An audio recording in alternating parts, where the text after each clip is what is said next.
8 taon munang magkasintahan sina Michelle Gumabaw at Aldo Panlilio bago tuluyang magpakasal kamakailan. Unang naganap ang seremonya noong Pebrero sa Makati at nasundan pa ng isang garden wedding noong Marso. Ipinaliwanag ni Michelle kung bakit natagalan ang kanilang desisyon na magpakasal. There came a time na naging complacent din kami sa relationship namin. How do you move on from an 8-year relationship to the next step, which is marriage? I think deep inside also, I really wanted to wait. What if my dad, Dennis Roldan, would get out? Makakasama ba namin siya? It was a big factor na, ayaw ko pang ikasal. What if next year makalabas siya to walk with down the aisle? Syempre it was a big momentous occasion for me as a woman. Those were the factors kaya tumagal din kami ng 8 years, nakangiting pahayag sa amin ni Michelle sa Fast Talk with Boy Abunda. Ayon sa beauty queen ay malaki ang pagkakaiba ngayon ng mister kumpara noong magkasintahan pa lamang sila. Aldo became much more sweeter and clingier after marriage. We've been living together and we've spent so much time together. So sabi ko, I don't think anything is gonna change. Pero nung kinasal kami we valued quality time with each other. And just getting to spend moments like calling him my husband, him calling me wife.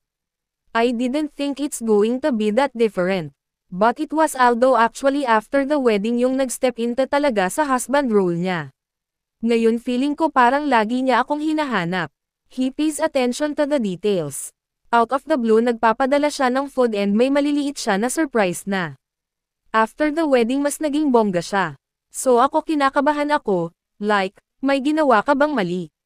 Anong problema natin? Natatawang kwento ni Michelle. Umaasa ang beauty queen na makalalaya pa rin ang amang si Dennis Roldan na halos 2 dekada nang nakabilanggo.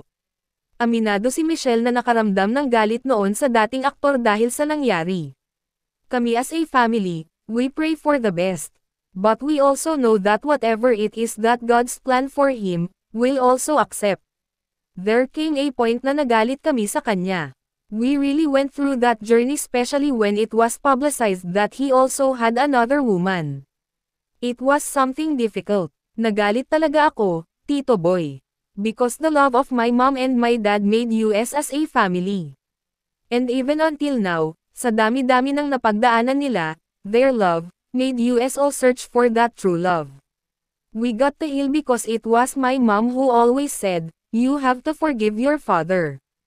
Kahit siya yung nasaktan, siya yung humihingi ng forgiveness. I was in grade school when this happened. Hindi ko pa naiintindihan how the world works, how marriage works, how forgiveness works. It was my mom who really brought us back together as a family, makahulugang paglalahad niya. Samantala, napabalita kamakailan na nagkahiwalay na sina Christine Reyes at Marco Gumabaw. Ayon kay Michelle ay hindi pa niya nakakausap ang nakababatang kapatid tungkol sa hiwalayang. No, Tito Boy, not at all. I don't actually know where they are now in their relationship. I just know that, nakausap ko pa siya, si Christine, last week, and I got to see her din especially when her dad passed away. So, she has a good relationship with our family. So at least whatever is happening between them, hindi naman na-affect yung mga tao sa paligid like us. I haven't seen him, so I haven't asked him. I don't know if they get to talk again now. So siguro something to ask him when I see him, pagtatapos ni Michelle.